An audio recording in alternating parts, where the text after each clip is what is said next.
हमारे चैनल को सब्सक्राइब करें और बेल आइकन दबाएं।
नमस्कार, आदाब।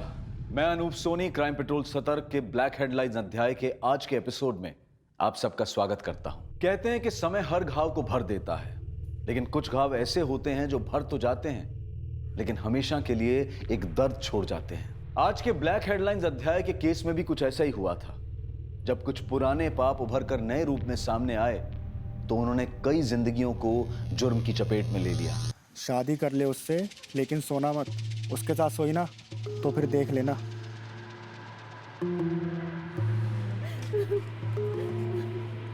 बाबा।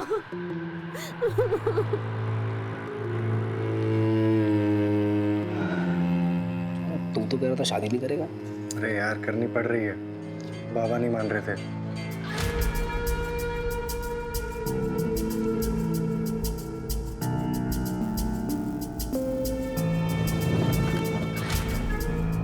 आओ सुन भाई, ये है तुम्हारा घर।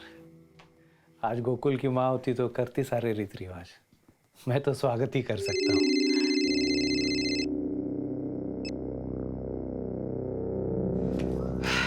क्या साला, सबकी शादी में तू बाल्टी भर के दारू पीता और खुद की बारी आई तो बात तक नहीं किया, सीधा घुस गया घर में। देख भाई, अपने को ना फुलटू पीने का है। चल चल, ठीक है। आउट मत होना, समझा ना भाई लोग। गोकुल गोकुल गोकुल।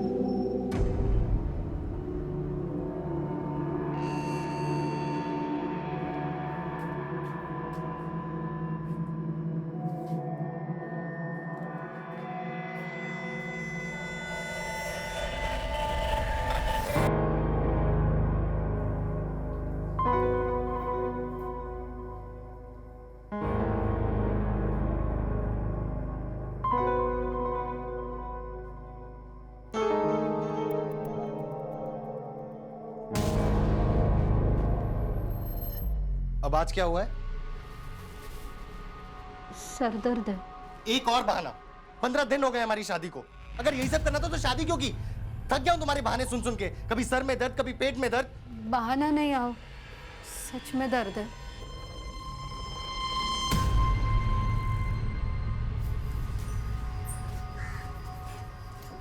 आओ चाह।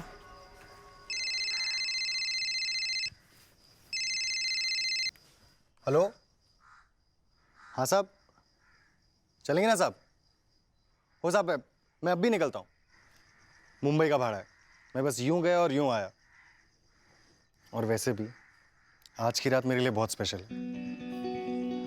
लवकर या। कहाँ जा रहे हैं? मुंबई जा रहा हूँ बाबा।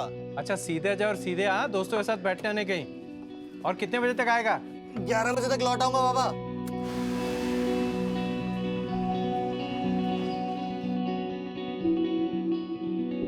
नहीं आया तुम्हारे पास भी? ठीक है, अगर वो आया या उसका फोन है तो मुझे फोन करके बता देना। उमेश कह रहा है उसके घर पे भी नहीं आया। कहाँ का भाड़ा लेकर गया था? साहब बोल के गया था कि मुंबई का भाड़ा है, रात को 11 बजे तक लौट आएगा। कल सुबह से गया सब, अब तक नहीं आया। आप गोकुल की फोटो दीजिए, उसकी गाड़ी का नंबर भी हम पता करते हैं। जी ये। किशोरी और चंद्रकांत ने गोकुल को ढूंढने में कोई कसर नहीं छोड़ी। वो रोज इस आस में पुलिस स्टेशन के चक्कर लगाते कि शायद उन्हें गोकुल की कोई खबर मिल जाए, लेकिन हर बार उनके हाथ निराशा ही लगती। गोकुल की कोई जानकारी मिली? वही कह रहे थे, अभी तक कुछ पता नहीं चला। सब मेरी गलती है, मैं ही मनहूस हूं, मेरी कुंडली में ही कोई दोष है।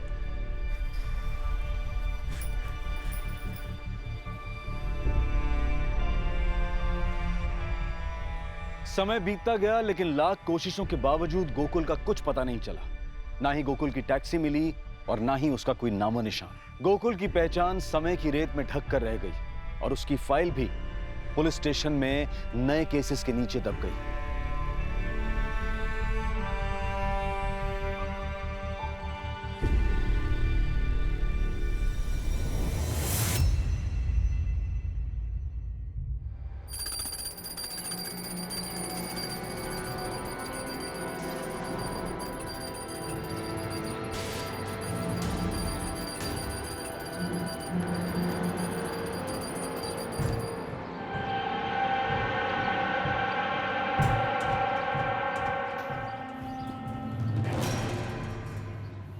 किशोरी, क्या कर रही हो ये? क्या कर रही हो तुम? कितनी बार समझाया मैंने तुम्हें कि रोहन को खुद का काम खुद करने दो। स्पेशल स्कूल में दाखिला करवाया इसका मैंने, अच्छे डॉक्टरों के पास इलाज करवा रहा हूँ कि ठीक हो जाए मेरा लड़का, लेकिन तुम हो के उसे खुद से उभरने ही नहीं दे रही। देख, मेरा बेटा है, मेरा दिलीप महाजन का, वो खुद का काम खुद करेगा, खुद स्कूल में जाएगा, तैयार होगा, खुद अपने हाथ से दूध पिएगा। समझ तो ना तुला? हाँ बोल। हाँ ठीक है, चल ठीक है, ठेव वो वाघमारे को बोल के रेती का ट्रक छुड़ाने के लिए बोलो। साइड पे काम अटका हुआ है।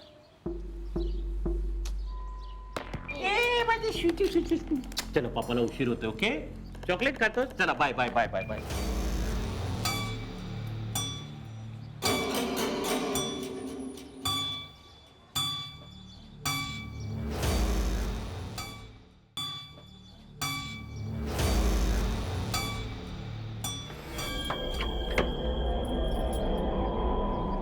अबे सुनील, तू? चंदर, कैसा है रे? अरे पर तू था किधर? इतने सालों के बाद दिखाए? मुंबई में था यार, एक फैक्ट्री में, मोबाइल की फैक्ट्री में। पर अभी अपने को मुंबई में जमता नहीं, तो अपन इधर वापस आ गए। वो जो अपना औंध के पास एक नया मॉल खुला है ना, उधर अपना मोबाइल का शॉप डालेगा, इधर ही रहेगा। ये तो बहुत अच्छी बात है। वैसे अकेला है इधर, हम लोग के साथ नहीं लाया? शादी विधि किया किधर है, अभी सोचता है करेगा। वैसे इधर सब ठीक है ना? कोई आया गया तो नहीं? आएगा कैसे, और इधर था ही नहीं।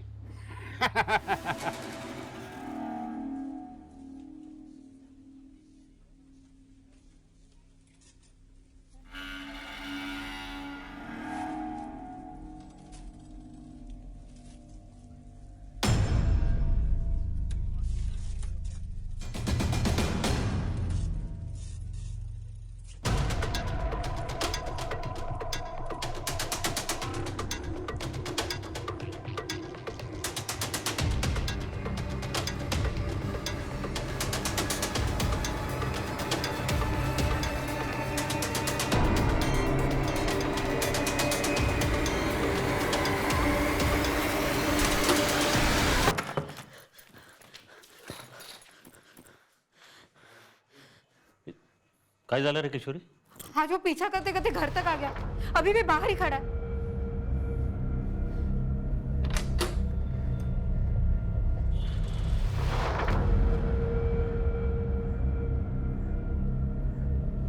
कोई भी तो नहीं बाहर?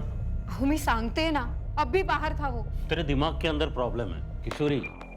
तुझे ऐसा बार बार लगता है कि कोई पीछा कर रहा है, लेकिन क्यों करेगा तेरा पीछा कोई? लेकिन ये पहली बार तो नहीं हुआ है ना। उस दिन जब मैं अगरबत्ती लेने गई थी तब भी वो मेरा पीछा कर रहा था। चल मी मंगेला सांगतो, तुम्हारे साथ जाएगा जहां जाना होगा। उसकी जरूरत नहीं है। अगली बार किसी ने मेरा पीछा किया तो मैं पुलिस स्टेशन चली जाऊंगी।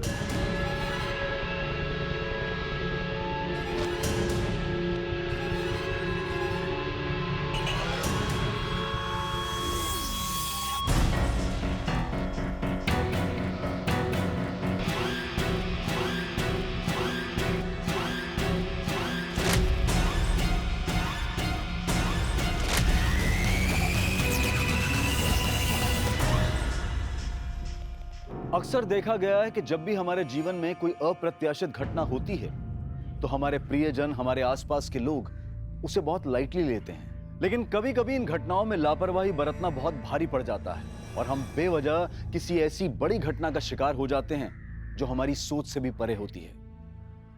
अमन, स्कूल से आते वक्त सीधे घर आ जाना, कहीं खेलने मत लग जाना। Okay okay aunty, bye.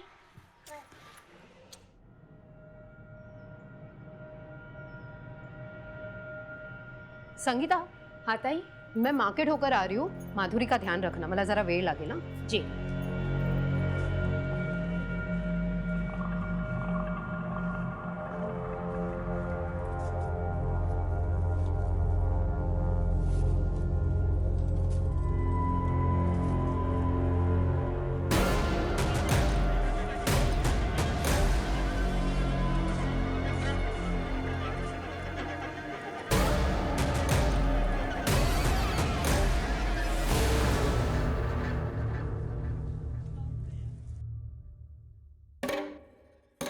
ताई, कहाँ थे आप? कब से आपको फोन कर रहे हैं? अरे फोन की बैटरी खत्म हो गई। पण झालं का? इतनी क्यों परेशान है तू? रोहन बाबा अब तक स्कूल से नहीं लौटे हैं, तो साहब उनको स्कूल में देखने गए थे, तो पता लगा कि वो स्कूल पहुंचे ही नहीं थे। पहुंचा नहीं मतलब? अरे नाही रे, तिकडे बघितला मी। तुम लोग डेपो के उधर जाओ, ठीक है? हाँ, मंगिया को भी बोलो। कहाँ थे तुम? तुम्हारा फोन भी बंद आ रहा है। अरे मुझे नहीं पता, मेरी फोन की बैटरी खत्म हो गई थी। पण रोहन को टाइम मिला? पता नहीं चला अभी तक उसका कुछ। सुनो ना, लेट नहीं करते, पुलिस स्टेशन चलते। संगीता, घर का ध्यान रखो। चल। रोहन घर से स्कूल पैदल जाता है? जी पैदल जाता है सर, उसका स्कूल हमारे घर के पास ही। वो हमारे मोहल्ले के ही दो बच्चे, अमन और अतुल, उनके साथ ही रोज स्कूल जाता है और वापस आता है। सर ये तीनों साथ में स्कूल जाता है, लेकिन रोहन का स्कूल पहले पड़ता है एक गली में, जहाँ से वो अकेले जाता है। सर मैं स्कूल गया तो पता चला कि रोहन आज स्कूल पहुंचा ही नहीं। कोई रिश्तेदार वगैरह उनके घर चला गया हो, पता किया आपने? सर ऐसे तो कोई रिश्तेदार है नहीं, लेकिन स्कूल के टाइम पे स्कूल ना जाकर रोहन अकेला कहीं क्यों जाएगा? आपको किसी पे शक है?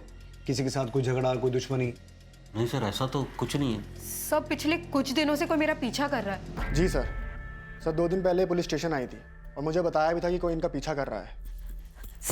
सर एक आदमी मेरा पीछा कर रहा है। कौन है, आप जानती हैं उसे? नहीं, मैं जानती नहीं हूँ, लेकिन वो अभी भी बाहर खड़ा है। आइए मेरे साथ।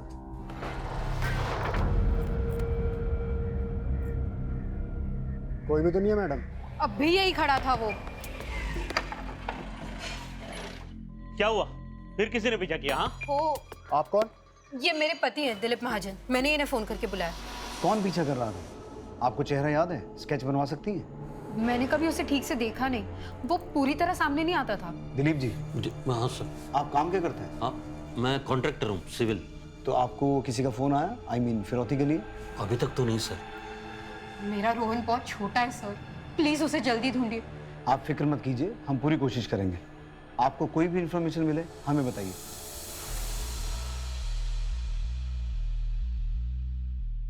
सुहास, बच्चा बोल नहीं सकता, सुन नहीं सकता, बहुत छोटा है, मोहल्ले के और 2 बच्चों के साथ स्कूल जाता है, तो रास्ता भटकने का तो कोई चांस नहीं है। खैर, तुम उन दोनों बच्चों और स्कूल से पता करो, देखो क्या पता चलता है। रमाकांत, तुम रोहन के स्कूल से लेकर घर तक पूरा रास्ता चेक करो, साथ ही उसकी फोटो हर जगह सर्कुलेट करवाओ, बस स्टेशन, रेलवे स्टेशन, हर जगह सर्च करवाओ।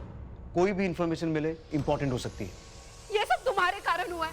रोहन को स्ट्रॉन्ग बनाओ, स्कूल अकेला भेजो, यही बोलते थे ना तुम।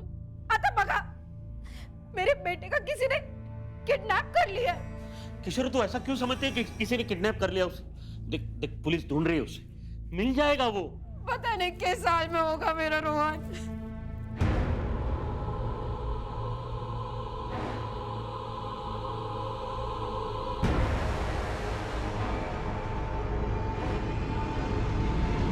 हाँ अंकल, सुबह तो हम साथ ही गए थे। वो जो टर्निंग आती है ना, वहां से रोहन अपने स्कूल चला गया और फिर हम अपने स्कूल चले गए। और स्कूल छूटने के बाद?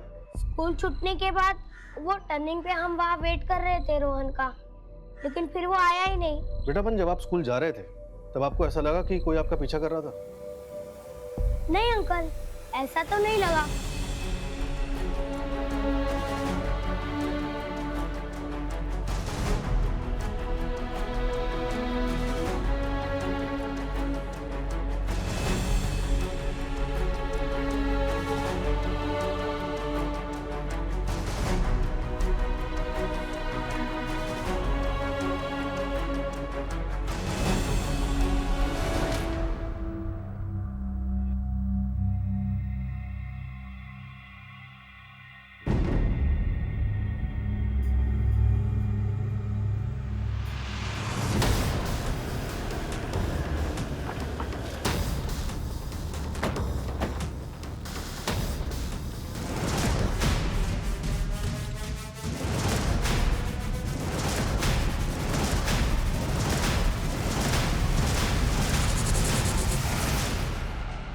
सर लगता गला दबा के मारा गया। सुहास, बच्चे की बॉडी को पोस्टमार्टम के लिए भिजवाओ और इसके माँ बाप को हॉस्पिटल बुलाओ। रमाकांत सर, इस जंगल और आसपास के पूरे इलाके को स्कैन करो और फॉरेंसिक टीम को बुलाओ तुरंत। Okay sir.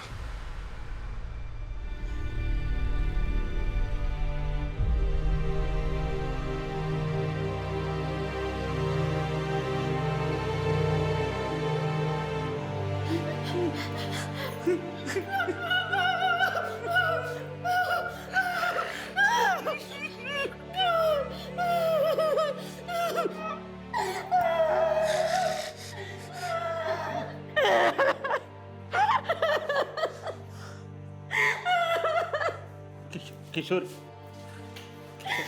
ये उसी का काम है। मार दिया उसने मेरे बच्चे को। मैंने पहले भी कहा था, किसी ने नहीं सुनी।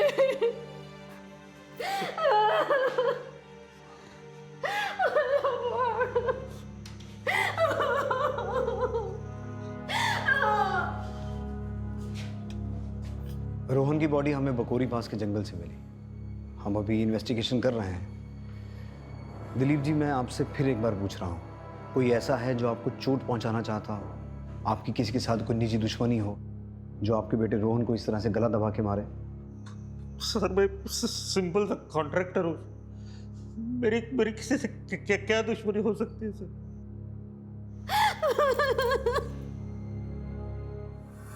हे बघा, इथे मिसिंग कंप्लेंटची लाईन लगलेली आहे और वैसे भी सरकार 7 साल के बाद मृत्यु का अनुमान लगाकर केस को बंद कर देती है और आपके केस को तो 9 साल हुए हैं। फिर आपका बेटा तो जवान था, अगर जिंदा होता तो लौट कर नहीं आता। लौट कर नहीं आएगा मतलब मर गया क्या? अगर मर गया तो ऐसे पक्की खबर दो ना, तो फिर मैं बार बार आपके यहाँ नहीं आऊंगा।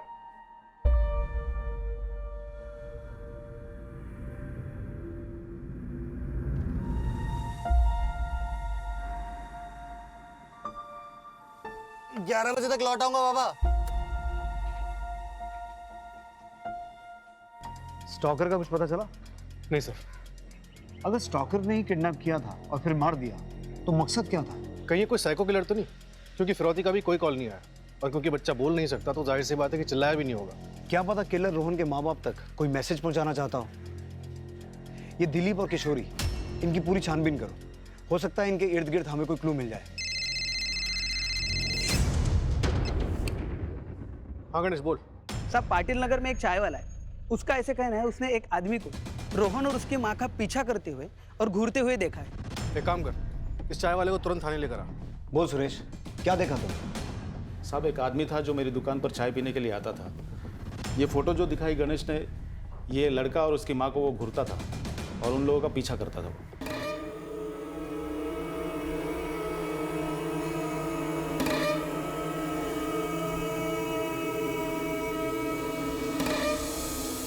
कौन था वो आदमी? इससे पहले भी तेरी दुकान पे कभी आया है? नहीं साहब, वो कुछ दिनों से मेरी दुकान पे आ रहा था।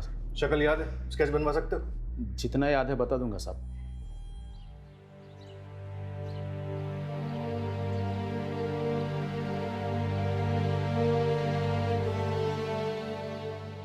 सर, ये वो स्टॉकर का स्केच है जो किशोरी और उसके बेटे रोहन का पीछा करते हुए देखा गया था। जगह जगह इसके पोस्टर लगवाओ, अपने खबरी नेटवर्क में भी सर्कुलेट करवाओ।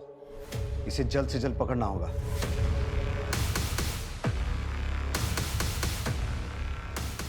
हाँ, कुछ ऐसा ही था वो आदमी जो मेरा पीछा करता था, पर इसने रोहन को क्यों? किशोरी जी, आपने तो इसे देखते ही पहचान लिया, लेकिन जब पिछली बार हमने आपसे स्टॉकर का चेहरा पहचानने की बात की थी तो आपने इनकार कर दिया था। सर, मैंने आपको पहले भी बोला था, ऐसे साफ साफ मुझे याद नहीं, क्योंकि वो कभी पूरी तरह सामने नहीं आता था। ये कौन है मैं इसे नहीं जानती।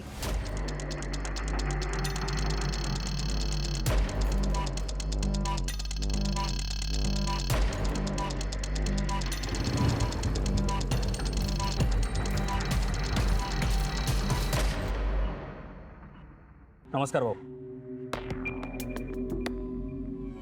बरोबर देख ले, पुलिस ढूंढ रही है इसे।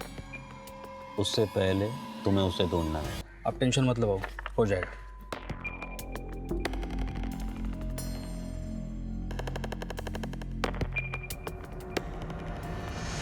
सर, उस स्टॉकर का पता चल गया, लेकिन हैरानी की बात यह है कि उस पर हमला हुआ है और इस वक्त उसका इलाज सिटी हॉस्पिटल में चल रहा है।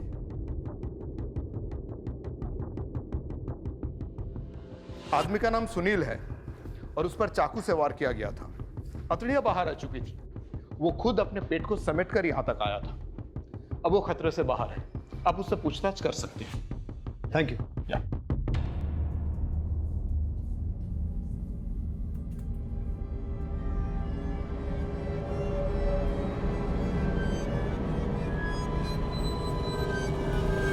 क्या नाम है तेरा? सुनील साहब। ये क्या हुआ, कैसे हुआ? अपन पैदल अपने घर वापस जा रहा था, तभी रास्ते में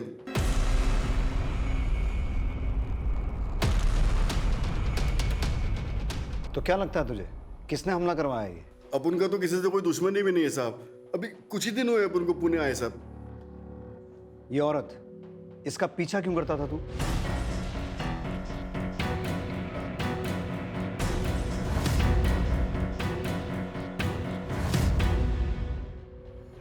साहब, इस औरत का चेहरा अपन के रिश्तेदारी में एक औरत से मिलता है साहब, लेकिन 3-4 दिन पीछा करने के बाद अपन को लगा कि ये वो औरत नहीं है, तो अपन ने पीछा करना छोड़ दिया साहब। जब तुझे लगा कि तू इसे जानता है तो रोक के पूछना चाहिए था ना। अब साहब, ऐसे कैसे रास्ते में किसी लेडीज से बात करता साहब? किसी लेडीज का पीछा कर सकता है लेकिन उसे रोक के पूछ नहीं सकता। और ये बच्चा, इसे जानता है? हाँ साहब, ये भी इसी औरत के साथ ही रहता था साहब। पर हुआ क्या है साहब? मर्डर। पहले इस बच्चे को किडनैप किया गया, फिर मारा गया, और तू इस बच्चे को और इसकी माँ को फॉलो करता था। अब तेरे ऊपर अटैक हुआ है। क्या कनेक्शन क्या है?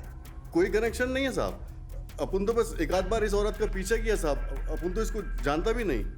तू रहता कहाँ है? तेरी फैमिली में कौन कौन है? साईं मंदिर के पास दोसा गली में रहता है साहब। अभी 15 दिन पहले ही पुणे आया साहब। उसके पहले मुंबई में रहता था साहब, एक मोबाइल कंपनी में काम करता था। सर, ये पक्का झूठ बोल रहा है। अगर इसने पीछा करना बंद कर दिया होता तो किशोरी महाजन कांस्टेबल रमाकांत के पास कंप्लेंट करने क्यों आती? सर, एक आदमी मेरा पीछा कर रहा है। कौन है, आप जानते हैं उसे? अभी तो ये सुनील जोशी हमारा प्राइम सस्पेक्ट है, क्योंकि इसे रोहन और उसकी माँ किशोरी का पीछा करते हुए देखा गया था, लेकिन इसका मोटिव नजर नहीं आ रहा है। एक काम करो, एक कांस्टेबल तैनात करो इसकी निगरानी के लिए, और हॉस्पिटल वालों से कहो कि जब इसे डिस्चार्ज दें पहले हमें इन्फॉर्म करें। फिलहाल के लिए पुणे में जहाँ ये रहता है उसके आसपास और मुंबई से इसका बैकग्राउंड चेक करवा। सर, मैंने किशोरी और दिलीप के घर काम करने वाली मेट संगीता से बात की। क्या कहा उसने? मेरा नाम तो नहीं आएगा ना, नहीं तो मेरा काम छूट जाएगा। संगीता, तू टेंशन मत ले, जो जानती है सच बता दे, तुझे कुछ नहीं होगा। मेरे को तो लगता है कि दिलीप साहिब रोहन बाबा से प्यार ही नहीं करते थे। बार बार समझा ना कि उसे खुद का काम खुद करने दो।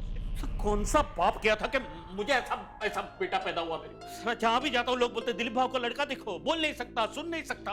अच्छा था पैदा होते ही मर जाता। मुझे अभी भी यही लगता है कि रोहन का कातिल दिलीप और किशोरी को कोई सबक सिखाना चाहता था। सर, कहीं ऐसा तो नहीं कि दिलीप ने ही अपने बेटे रोहन की सुपारी सुनील को दी हो और काम खत्म होने के बाद सुनील को रास्ते से हटाने की कोशिश की ताकि कोई सबूत ना बचे? अभी किसी नतीजे पर नहीं पहुंचा जा सकता। सारे एंगल्स ओपन रखो। ये पता लगाओ कि सुनील जोशी और दिलीप महाजन का आपस में कोई कनेक्शन है क्या। तब तक मैं किशोरी से बात करता हूँ। सर, कौन सा बाप अपने बच्चे से उम्मीदें नहीं बांधता? वो रोहन को अपनी तरह काबिल बनाना चाहते थे। इसका मतलब ये थोड़ी ना कि वो अपने बच्चे को मार देंगे। देखिए, मैं आपसे एक सीधा और सिंपल सवाल पूछ रहा हूँ। क्या दिलीप सुनील पर जानलेवा हमला करवा सकते हैं? क्या रोहन की हत्या इससे जुड़ी है? आप लोग कुछ भी अनाप शनाप बोल रहे हैं। मेरा बेटा मुझसे छिन गया है, मेरी जिंदगी बेकार हो गई और आप लोग हमें ही परेशान कर रहे हैं, मेरे पति पर शक कर रहे हैं। देखिए किशोरी जी, हम आपको परेशान नहीं कर रहे हैं, आपके बेटे के कातिल को ढूंढने की कोशिश कर रहे हैं। इसलिए हमारे सवालों का सीधा सीधा जवाब दीजिए। क्या आपके पति दिलीप सुनील पर जानलेवा हमला करवा सकते हैं? क्या वो रोहन की हत्या करवा सकते हैं? कितनी बार कहूं, वो ऐसा कुछ नहीं कर सकते। वो बहुत अच्छे इंसान है। हाँ, उनका गुस्सा तेज है, लेकिन मुझसे बेहतर उन्हें कोई नहीं जानता। अगर वो नहीं होते तो मैं आज जिंदा नहीं होती।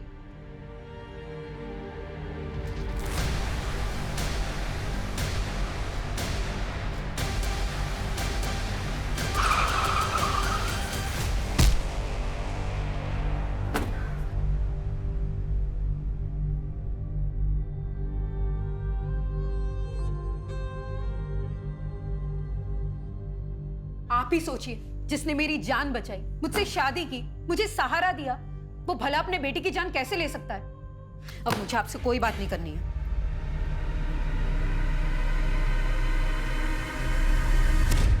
ही इज फिट नाउ, हम उसे डिस्चार्ज दे रहे हैं, आगे आप देख लीजिए।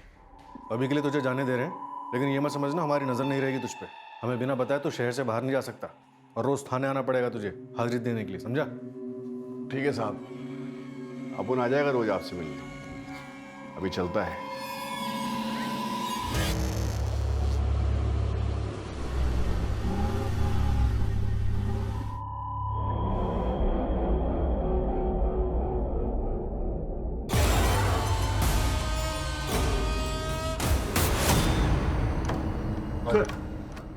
पिछले कुछ दिनों में आसपास के एरिया में जो कंकाल के अलग अलग टुकड़े मिलने के कंप्लेंट्स आ रहे थे, उसमें आज एक और बढ़ोतरी हुई है।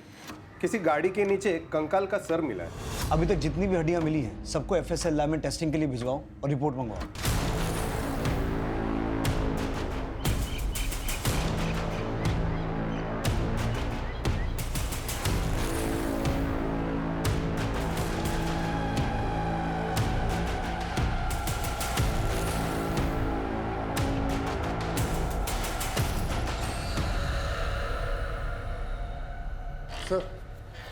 सर दिलीप महाजन के बारे में एक बात पता लगी है। सर दिलीप ने हिस्ट्री शीटर दगड़ू सावंत को सुनील को मारने की सुपारी दी थी। नमस्कार बाबू।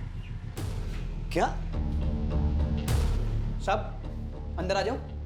आजा गणेश। साहब कल रात को मैंने सुनील का पीछा किया, वो जंगल में गया था, वहाँ एक गड्ढे के पास जाके खड़ा हो गया और काफी परेशान लग रहा था साहब। ये सुनील मुझे शुरू से ही गड़बड़ लग रहा है। जब पहले हमने उससे दिलीप के बारे में पूछा था तो उसने कहा कि वो एक दूसरे को नहीं जानते हैं, तो दिलीप ने उसे मारने की सुपारी क्यों दी? दिलीप और सुनील दोनों को उठा और साथ में उस हिस्ट्री शीटर को, क्या नाम है उसका? दगड़ू सावंत। क्या मैं जान सकता हूँ मुझे इस तरह यहाँ लाने का क्या मतलब है? सुनील जोशी से किस बात को लेकर झगड़ा हुआ था? साहब अपन का दिलीप महाजन के साथ कोई झगड़ा नहीं है। अच्छा, रोहन को मारने की सुपारी के पैसों को लेकर झगड़ा हुआ था? सर तुम क्या डोका फिर लायत का? हाँ, मैं अपने रोहन को मारने के लिए सुपारी दूंगा? मामला बिल्कुल साफ है। तुम्हें रोहन पसंद नहीं था, उसका ना बोलना तुम्हें खलता था और तुम जानते थे कि सुनील रोहन और उसकी माँ का पीछा करता है। तुमने उसका इस्तेमाल किया, सुनील के हाथों अपने बेटे को मरवाया और तुम्हारा राज सामने ना आए इसलिए तुमने सुनील की भी सुपारी दी। अपन बहुत सीधा साधा आदमी है साहब। मुंबई में मोबाइल कंपनी में काम करता था, इधर पुणे में अपना दुकान खोलना चाहता है।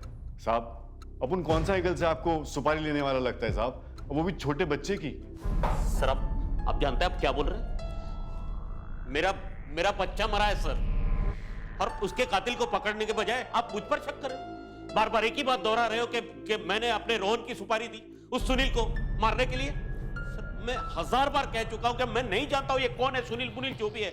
नहीं जानता ना सुनील को? नहीं। ठीक है,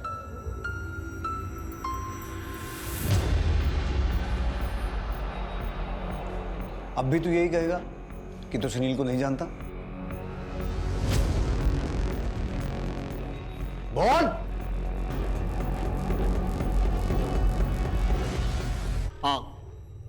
हाँ दी मैंने सुपारी, लेकिन उस साले की किस्मत अच्छी थी कि बच गया साला। लेकिन अगर दोबारा मुझे मौका मिलेगा ना, मैं उसे छोड़ूंगा नहीं, मार डालूंगा सर उसे। रोहन कैसा भी था लेकिन मेरा अपना खून, बहुत बहुत प्यार करता था मैं उसे, अब भी करता हूं उसे। एक तरफ तो तू अपने बेटे से परेशान था कि समाज में तेरा नाम खराब हो रहा है, दिलीप भाऊ का बेटा बोल सुन नहीं सकता, तो अचानक ये हृदय परिवर्तन कैसे हो गया? देख मैं अभी भी बोल रहा हूं, सच सच बोल। सर मैं सच बोल रहा हूं, आप चाहे तो उससे दगड़ू से पूछ लीजिए। हम उस तक पहुंचे उससे पहले कोई किसी और ने उस पर हमला कर दिया। हाँ साहब, और मैंने भी बोला ना साहब आपको कि मुझे सुपारी मिली थी, लेकिन मेरे से पहले किसी और ने काम कर दिया। क्या लगता है सर आपको कि दिलीप सच बोल रहा है? कुछ कहा नहीं जा सकता सुहास। आज के जमाने में इंसान किसी भी हद तक गिर सकता है, ऐसे में हमारा काम और कठिन हो जाता है। दिलीप और सुनील इन दोनों के कॉल रिकॉर्ड चेक करो, शायद कुछ सुराग मिले। बट सर एफएसएल से रिपोर्ट आ गई है। इतने दिनों से जो हड्डियां यहाँ वहाँ मिल रही थी वो किसी एक ही आदमी की, जिसकी उम्र लगभग 25 से 30 के बीच है। और सर ये हड्डियां 9 साल पुरानी है। एक ही आदमी की? कोई 9 साल बाद इन हड्डियों को गड्ढे से निकालकर यहाँ वहाँ क्यों फेंक रहा है? सर ये सुनील भी 9 साल बाद यहाँ आया है। मुंबई में था यार, एक फैक्ट्री में, मोबाइल की फैक्ट्री में। और गणेश ने सुनील को जंगल में एक गड्ढे के पास खड़े देखा था। सर यही वो जगह है जहां मैंने सुनील को देखा था।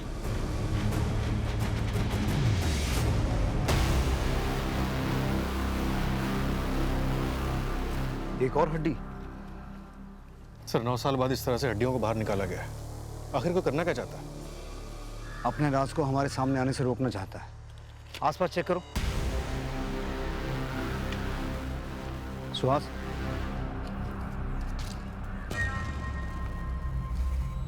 ये तो किसी कार या टेम्पो के टायर के निशान है और गाड़ी इस तरफ से आई, इसी तरफ वापस गई। और ये रास्ता तो आगे जाके बहुत खराब है। इसका मतलब है इस रूट का जानबूझ के इस्तेमाल किया गया ताकि कोई किसी की नजर में ना आए। हाँ सर, क्योंकि इस रास्ते से तो बड़ी आसानी से आया जा सकता है। आसपास की सभी दुकानें, पेट्रोल पंप, ढाबे, टैक्सी और टेम्पो स्टैंड, हर जगह पूछताछ करो। हर जगह की सीसीटीवी फुटेज चेक करो। हो सकता है किसी ने इस रास्ते से किसी गाड़ी को आते जाते देखा हो। किशोरी को स्टॉक करना, रोहन का किडनैप होना, उसका मर्डर और अब ये गड्ढा, इन सब में एक ही चीज कॉमन है, वो है सुनील। इस सुनील को एक बार फिर उठाओ और पिछले 9 सालों के जितने भी अनसॉल्व मिसिंग केसेस हैं सबकी फाइल मंगवाओ और इस हड्डी को फोरेंसिक जांच के लिए भेजो। पुणे पुलिस 9 साल पुराने कंकाल के अवशेषों के मिलने और 7 साल के रोहन महाजन के मर्डर के बीच की कड़ी को सुलझाने के बहुत करीब थी। FSL यानी कि फोरेंसिक साइंस लेबोरेटरी की रिपोर्ट आने के बाद पुलिस ने 9 साल पुराने गुमशुदा लोगों के केसेस को चेक किया और 2 लोगों की पहचान हुई। सर 9 साल पुराने जितने भी अनसॉल्व मिसिंग केसेस हैं उसमें से ये केस हमारे प्रोफाइल से मैच करता है। 28 साल का गोकुल कदम। गोकुल कदम, इसकी फैमिली से मिलो, पता करो 9 साल पहले की इसकी क्या कहानी। Right sir.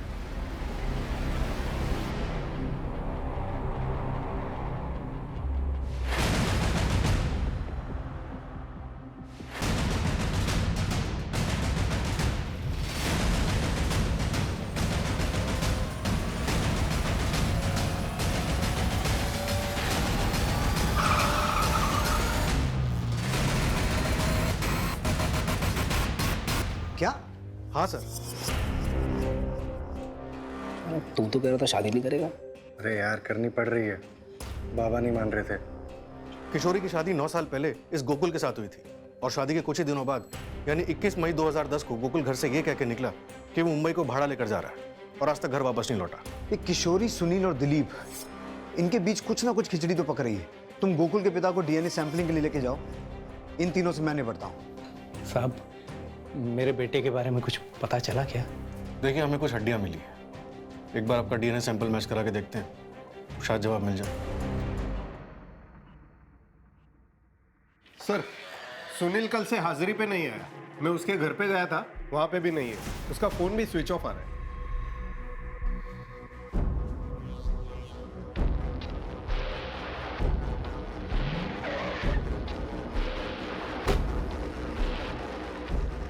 मेरे बेटे के कातिल का मिलना तो दूर, अब मेरी पत्नी भी गायब हो गई, फोन भी बंद आ रहा है उसका। क्या? कितने बजे निकली तुम्हारी पत्नी घर से? 2 बजे नहीं, 1 बजे। एक के बाद एक सारे हादसे तुम्हारे घर में क्यों हो रहे हैं? कहीं किशोरी को तुमने ही तो गायब नहीं किया है? मेरे बेटे के कातिल को ढूंढने के बजाय, मेरी पत्नी को ढूंढने के बजाय आप मुझे ही सवाल पे सवाल पूछे जा रहे हैं सर। वही बीवी जिसकी 9 साल पहले भी एक शादी हो चुकी थी और फिर एक दिन अचानक उसका पति गायब हो जाता है और फिर 1 साल के इंतजार के बाद तुम उसकी मांग में सिंदूर भर देते हो। तुमने क्यों शादी की उससे? क्या वजह थी? मुझे जो सही लगा वो किया मैं बताता हूँ कि तुमने किशोरी से शादी क्यों की। तुम पहले से ही किशोरी को पसंद करते थे या शायद तुम दोनों एक दूसरे को पसंद करते थे। बस उसके पति को मार दिया और कर ली शादी। और अगर रोहन की बात करें तो वो बेचारा बोल सुन नहीं सकता था, तुम उस पर भी अपना गुस्सा उतारते थे, उसे दूसरे बच्चों के साथ कंपेयर करते थे और अपने इसी गुस्से की वजह से तुमने एक दिन उसे मार दिया। और जब ये बात किशोरी को पता चली तो तुमने किशोरी को भी गायब कर दिया या उसे भी।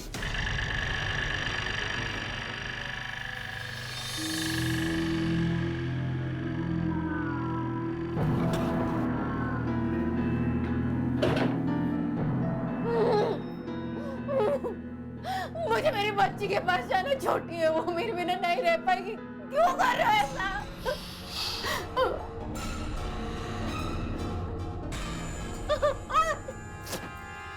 मुझे जाने दो।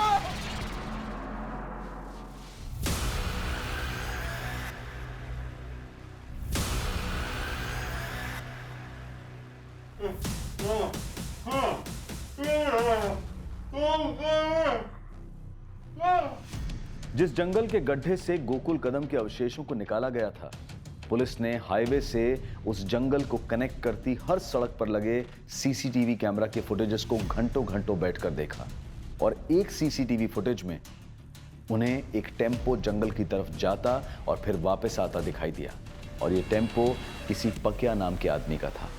और वे क्या दाल चावल कैसा है?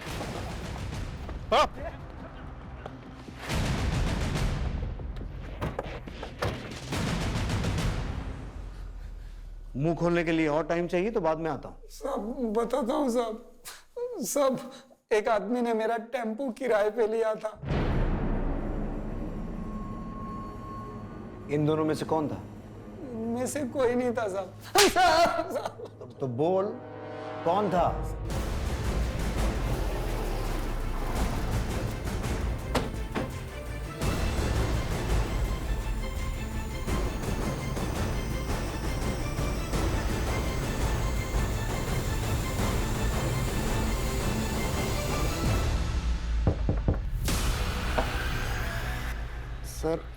सर 2 दिन पहले पुलिस स्टेशन आई थी।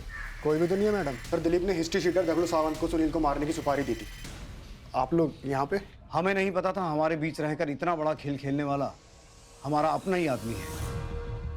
सुहास, तलाशी लो घर की।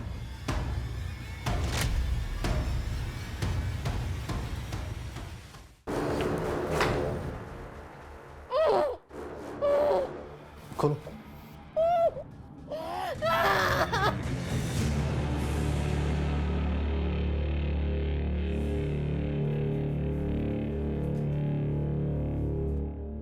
अब सिर्फ सच बोलना बेहतर होगा तेरे लिए। बोल, 9 साल पहले गोकुल और अब रोहन को क्यों मारा और सुनील और किशोरी को बंदी बना के क्यों रखा था? उनके साथ क्या संबंध है तेरा? सब बताता हूँ, लेकिन सर एक बात है कि मैंने रोहन को नहीं मारा है। बाकी सब कुछ बताता हूँ। किशोरी और मेरे भी संबंध थे। हम दोनों एक दूसरे से प्यार करते थे। मैं तुमसे प्यार करती हूँ रमाकांत, किसी और से शादी कैसे कर सकती हूँ? शादी कर ले उससे, लेकिन सोना मत।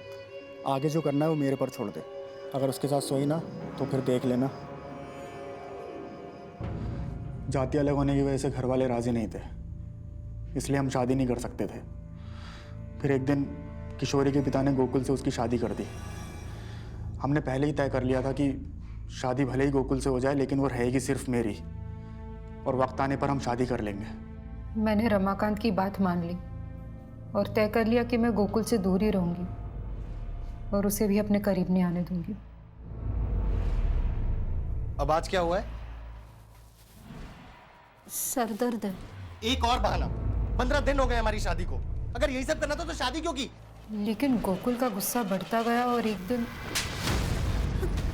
आज मैंने फैसला कर लिया है कि किसी भी कीमत पर तुम्हारा पति बन के दिखाऊंगा। आज रहने दो, आज मेरा व्रत है। कल आप जो बोलोगे वो मैं करूंगी। सर मैंने ही एक फर्जी नंबर से गोकुल को फ़ोन किया और उसकी टैक्सी मुंबई के लिए बुक की। तुम टैक्सी चलाते हो ना? हाँ साहब, मुंबई जाना है। चलेंगे ना साहब? रात तक वापस आ जाएंगे। मुंबई का भाड़ा है। मैं बस यूं गया और यूं आया। जब वो उस जगह पहुंचा तो मैंने सुनील के साथ मिलकर उसको मार दिया।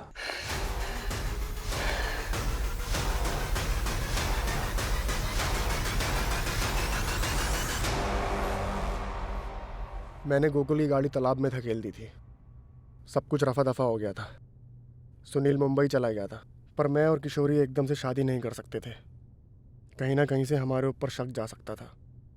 मेरा पुलिस में सिलेक्शन हो गया। मैं ट्रेनिंग के लिए चला गया। मेरी ट्रेनिंग के दौरान किशोरी के पिता ने उसकी ज़बरदस्ती दूसरी शादी करा दी थी। हमारे अंदर दोबारा से किशोरी की शादी तोड़ने की हिम्मत नहीं थी। फिर 9 साल बाद हमारी ज़िंदगी में सुनील वापस आ गया। उसने किशोरी का पीछा करना शुरू कर दिया और उसको ब्लैकमेल करने लगा। मुझे 5 लाख रुपए दे दे और अपनी गृहस्थी बचा ले और मेरी बसने दे, वरना मैं ऐसे ही तेरा पीछा करता रहूंगा और घर पहुंच जाऊंगा। किशोरी मुझसे मिलने थाने आई। किशोरी तुम? सुनील वापस आ गया और ब्लैकमेल कर रहा है। मैं नहीं चाहती कि हमारी जिंदगी बर्बाद हो जाए। कुछ करो रमाकांत। वो कंप्लेंट करने के बहाने थाने आई और पीछे से अपने पति दिलीप को भी बुला लिया ताकि किसी को शक ना हो। फिर मैंने सुनील को मरवाने के लिए उस पर हमला करवाया, लेकिन वो बच गया। फिर मैंने झूठी कहानियां बनाकर शक की सुई दिलीप महाजन की तरफ घुमा दी। बराबर देख ले, पुलिस ढूंढ रही है इसे। आप टेंशन मत लो, हो जाएगा। मैंने पूरी कोशिश की कि पुलिस सुनील को ना छोड़े, लेकिन उसके खिलाफ सबूत ना मिलने के कारण उसको छोड़ना पड़ा। मुझे पता था कि वो गोकुल की बॉडी को लेकर मुझे अब ब्लैकमेल करेगा, इसलिए मैंने 9 साल पहले दफन की हुई गोकुल की बॉडी को निकाल लिया और कंकाल के टुकड़े इधर उधर फेंक दिए।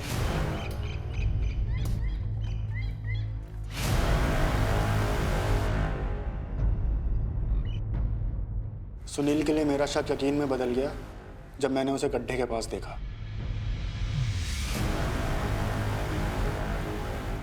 मैंने सुनील को उठाया और बंदी बनाया और उसको समझाया कि वो चुप रहे, लेकिन वो नहीं माना, तो इसलिए मैंने उसकी ज़बान ही काट दी।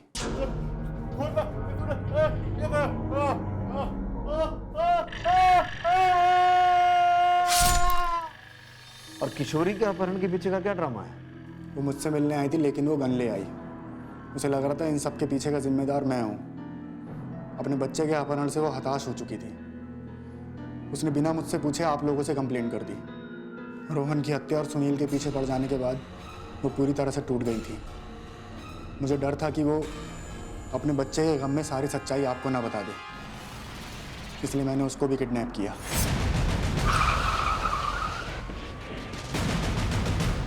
तूने सारा माहौल इस तरीके से तैयार किया कि हमारा शक दिलीप पे जाए और ये मामला हमेशा के लिए बंद हो जाए, पर तू भूल गया कि हम पुलिस वाले राख से भी आग निकाल लेते हैं। अगर इतना दिमाग ईमानदारी से पुलिस की नौकरी करने में लगाया होता ना, तो नौकरी और जिंदगी दोनों बच जाते। रोहन की हत्या का सच क्या है? तो और रमाकांत अब उनको बहुत हल्के में ले रहे थे ना। मार दिया अपन तेरे बेटे को। सुन, अभी भी अगर तुम लोग बाज नहीं आए ना, तो अपन तो फंसेगा ही, लेकिन तेरी पोल भी खोल देगा। अभी अपन को 5 लाख नहीं 10 लाख चाहिए, वरना अपन तेरे पति को बता देगा कि तेरा एक कातिल के साथ चक्कर था और तूने ही अपने आशिक के हाथों अपने पहले पति को मरवाया। फिर जब मैंने ये बात रमाकांत को बताई तो उसने सुनील पर जानलेवा हमला किया। मैं नहीं जानती थी कि 9 साल पहले किया गुनाह मेरी जिंदगी में वापस आकर तबाही मचा देगा। जुर्म चाहे कितनी भी चालाकी से किया जाए, कितना भी छुपाया जाए, लेकिन एक ना एक दिन वो बाहर आ ही जाता है।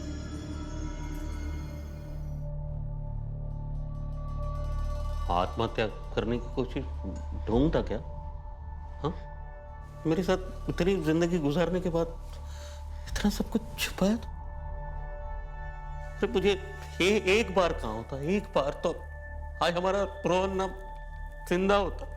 किशोरी, लेकिन तुम्हें तो ना मुझसे प्यार है, रोहन से, ना ही रामी से। ये सब झूठ है। मुझे आपसे सच्चा प्यार है और इसी सच्चे प्यार को खोने के डर से मैंने आपसे सब कुछ छुपाया। मुझे माफ कर दो।